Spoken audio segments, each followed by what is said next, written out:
নাড়াচাড়া করিয়ে নেব হোল ঠিকঠাক আছে কিনা, কারণ এই সময় অতিরিক্ত বৃষ্টিতে এই হোল কিন্তু জ্যাম হয়ে যায়।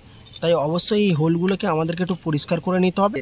তখন আপনি কি করবেন, এই টবগুলোকে আড়াআড়ি এইভাবে করে দেবেন। আড়াআড়ি করলে যা বৃষ্টি হবে তার অর্ধেকেরও বেশি বৃষ্টি এই টবের গায়ে লেগে কিন্তু বেয়ে চলে যাবে। আর যেটুকু জুন জুলাই মাস মানেই আমাদের পশ্চিমবঙ্গে বর্ষাকাল ঢুকে পড়ে, আর বর্ষাকাল মানেই চারিদিকে গাছপালা সবুজ ও জীবিত হয়ে ওঠে। এই সময় মরা গাছও হয়ে ওঠে চিরে সবুজ। তবে টবের গাছের ক্ষেত্রে গাছ সবুজ হওয়ার পাশাপাশি টবের গাছে আরও বেশ কিছু সমস্যার হয়। সেই সমস্ত সমস্যাকে সমাধান করতে গেলে অবশ্যই আজকের এই ভিডিওটি সম্পূর্ণ দেখতে হবে। বেশ কিছু কাজ অবশ্যই আমাদেরকে আগে থেকেই করে নিতে হবে বর্ষা ঢোকার আগে, নাহলে কিন্তু টবের গাছের ক্ষেত্রে ক্ষতি হতে পারে। তাই সেই নিয়ে আজকের ভিডিও, তাই না টেনে সম্পূর্ণ দেখার একান্ত অনুরোধ রইল। Hello friends, glossy garden YouTube চ্যানেলে আপনাকে আরও একবার স্বাগত জানাই। আজকের প্রথম পয়েন্টের যে আলোচনা আমরা করব, বর্ষা শুরু হওয়ার আগে টবের মাটিটা ঠিক আছে কিনা দেখে নেব। অর্থাৎ টবের মাটিতে জল জমছে কিনা আমাদেরকে দেখতে হবে। দেখুন, টানা লাগাতার বৃষ্টি হচ্ছে, আমি টবগুলোকে কোনো কিছুই করিনি, এভাবেই আছে, তবুও কিন্তু বৃষ্টির জল এতে দাঁড়াচ্ছে না। তার মানে মাটি আমার ঠিক আছে, ওয়েল ড্রেন সয়েল। বারবার আমি যে মাটিটার কথা বলি, ওয়েল ড্রেন সয়েল কীভাবে বানাবেন? বিশেষ করে বর্ষাকালে কোনো গাছ যদি প্রতিস্থাপন করেন বা আগে থেকে যদি কোনো গাছ করেও থাকেন, সেক্ষেত্রে মাটিতে অবশ্যই অল্প পরিমাণে বালি মেশাতে হবে। নাহলে কিন্তু এই বর্ষাকালে জল জমে সেই গাছ নষ্ট হয়ে যেতে পারে, রুট পচে যেতে পারে। তো অবশ্যই মাটিটাকে ওয়েলডেন করে নেবেন। বিশেষ করে এই মুহূর্তে মাটি আর বালি 50-50% তৈরি করেই স্থাপন করবেন। আর যদি আগে থেকে গাছ প্রতিস্থাপন করে থাকেন, সেক্ষেত্রে বলবো টবের উপরি অংশে যদি জায়গা অনেকটা ফাঁকা থাকে, দেখুন এখানে উপরি অংশে অনেকটা জায়গা ফাঁকা আছে, এই ফাঁকা অংশে আপনারা মাটি এবং বালি দিয়ে ভরে দিতে পারেন। তাহলে সেক্ষেত্রে জল আর দাঁড়াবে না, জল বেরিয়ে চলে যাবে। এটা হচ্ছে একটি খুবই আদর্শ পদ্ধতি। যে পয়েন্টটি নিয়ে আলোচনা করব, সেটি এর আগেও বলেছি, টবের মাটিতে কোনোভাবেই এখন আগাছা রাখা যাবে না। কারণ আগাছা রাখলে এই বৃষ্টির জলে আগাছাগুলো খুব দ্রুত বেড়ে উঠে গাছের রুটকে নষ্ট করে দিতে পারে। তাই গ্রীষ্মকালে এই আগাছাগুলো থাকলে টবের মাটি যেমন ঠান্ডা থাকে, বর্ষাকালে এই আগাছাগুলো কিন্তু গাছের উল্টে ক্ষতি করে। তাই অবশ্যই আগাছাগুলোকে তুলে ফেলে দিতে হবে। আমি প্রত্যেকটা টবের আগাছা পরিষ্কার করেছি, কয়েকটা বাকি আছে, তার মধ্যে এটি একটি দেখালাম, কারণ এটিকে আমি রিপোর্টিং করব। অবশ্যই আগাছাগুলোকে এখন পুরো মুক্ত করে দিতে হবে। 3 নম্বর যে পয়েন্ট নিয়ে আমরা আলোচনা করব, সেটি বুঝতে পেরে গেছেন, টবের নিচে যে হোল থাকে, এই হোলগুলোকে আমরা এই সময় একটু নাড়াচাড়া করিয়ে নেব হোল ঠিকঠাক আছে কিনা, কারণ এই সময় অতিরিক্ত বৃষ্টিতে এই হোল কিন্তু জ্যাম হয়ে যায়। তাই অবশ্যই এই হোলগুলোকে আমাদেরকে একটু পরিষ্কার করে নিতে হবে। যদি হোলের নিচে চারিদিকে মাটি থেকে মাটিগুলোকে পরিষ্কার করে নেবেন, এবং হোলের যে আমরা খোলামকুচি বা কিছু ইটের টুকরো দিয়ে থাকি, সেটাকে একটু নাড়িয়ে চাড়িয়ে দেবেন। তাহলে অতিরিক্ত বৃষ্টির জল যদি জমে যায়, সেটা কিন্তু এই হোলের নিচ থেকে বেরিয়ে যাবে, না হলে হোল জ্যাম হলে মুশকিল। তাই অবশ্যই এই হোলটাকে কিন্তু অবশ্যই আমাদেরকে পরিষ্কার করে নিতে হবে এই বর্ষা শুরু হওয়ার আগে। এর পরের পয়েন্ট নিয়ে আলোচনা করব আমরা খাবার।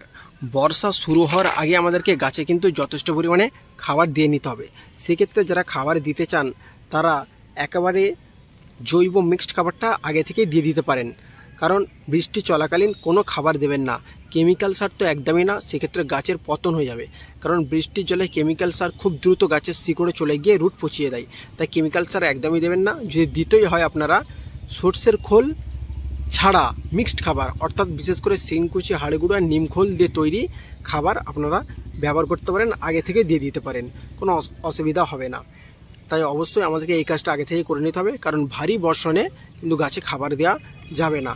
কারণ বৃষ্টির জলে এমনিতেই খাবার থাকে, সেই গাছ খেয়ে নেয়, সেই খাবারই গাছ খেয়ে নেয়। আরেকটি গুরুত্বপূর্ণ পয়েন্ট নিয়ে আলোচনা করব। এ সময় লাগাতার বৃষ্টি হওয়ার পরে এই যে শিকড়, এই শিকড়গুলোকে বলে ফিডার রুট। এই ফিডার রুটগুলো কিন্তু মাটি ধুয়ে উপরের দিকে উঠে আসে এবং এরা যথেষ্ট পরিমাণে খাদ্য গ্রহণ করে। তাই অবশ্যই এই সময় কোনোভাবেই এটাকে খোঁচাখুচি করবেন না, অর্থাৎ এই সাদা সাদা শিকড়গুলোকে খোঁচাখুচি করবেন না। এগুলো যত গাছের উপর দিকে উঠে আসবে, তত গাছ কিন্তু বৃদ্ধি নেবে। পারলে যেটা বললাম, মাটি এবং মিক্সড খাবার দিয়ে এটাকে আপনারা ভরিয়ে দেবেন। এই শিকড়টাকে আপনারা ভরিয়ে দিতে পারেন, কিন্তু কোনোভাবেই খোঁচাখুচি বা কাটাকাটি করতে যাবেন না। এটা বর্ষাকালে প্রত্যেকটা গাছেই কম বেশি হয়ে থাকে। বর্ষণ যখন হতে থাকে, তখন আরেকটি কাজ আমাদেরকে অবশ্যই করতে হয়। যদি সেই মুহূর্তে আপনি বাড়িতে থাকেন, অর্থাৎ আপনার টব বাগান যে করেছেন সেই টব বাগানের কাছাকাছি আপনি যদি থাকেন, তখন আপনি কি করবেন, এই টবগুলোকে আড়াআড়ি এভাবে করে দেবেন। আড়াআড়ি করলে যা বৃষ্টি হবে তার অর্ধেকেরও বেশি বৃষ্টি এই টবের গায়ে লেগে কিন্তু বেয়ে চলে যাবে। আর যেটুকু জলের প্রয়োজন সেটুকু জল কিন্তু এতে রয়ে যাবে বা এই জল নিয়ে নেবে। আর যদি এইভাবে টবটা রেখে দিই, তাহলে লাগাতার 1-1.5 ঘন্টা বৃষ্টি হলে জল অনেকটাই জমে যাবে। সেক্ষেত্রে আদর্শ মাটি যদি তৈরি করতে আমরা না পারি টবের জন্য, সেক্ষেত্রে কিন্তু রুট নষ্ট হয়ে গাছ কিন্তু মারা যাবে। আর একবার শিকড় পচে গেলেই কোনোভাবেই কিন্তু সেই গাছটাকে আর রিকভারি করা যায় না। বিশেষ করে তাই বৃষ্টি হওয়ার সময় বিশেষ করে আপনার যে সমস্ত ইম্পর্টেন্ট গাছগুলো আছে সেগুলোকে পারলে এইভাবে আড়াআড়ি করে দেবেন। আমি কিন্তু প্রায়ই আড়াআড়ি করে দিই যখন বাড়িতে থাকি। বর্ষা শুরু হওয়ার আগে আর একটা গুরুত্বপূর্ণ কাজ হচ্ছে রিপোর্টিং করা। এ সময় আমরা আমাদের টব থেকে গাছগুলোকে তুলে নিয়ে পুনরায় বড় টবে যদি মনে হয় প্রয়োজন হয়, তাহলে আমরা বড় টবে রিপোর্টিং করতে পারি। শিকড় টিকড় হালকা করে প্রুনিং করে দিয়ে আমরা এই সময় রিপোর্টিং করতে পারি। এছাড়াও আমরা এই সময় নতুন চারা নার্সারি থেকে কিনে এনে আমরা আমাদের পটে প্রতিস্থাপন করতে পারি। কারণ গাছ রিপোর্টিং করার সবথেকে আদর্শ সময় হচ্ছে এই বর্ষাকাল। তাই অবশ্যই বর্ষা শুরু হওয়ার আগে আমরা আমাদের বিভিন্ন ধরনের পার্মানেন্ট গাছগুলোকে রিপোর্টিং করে নিতে পারি।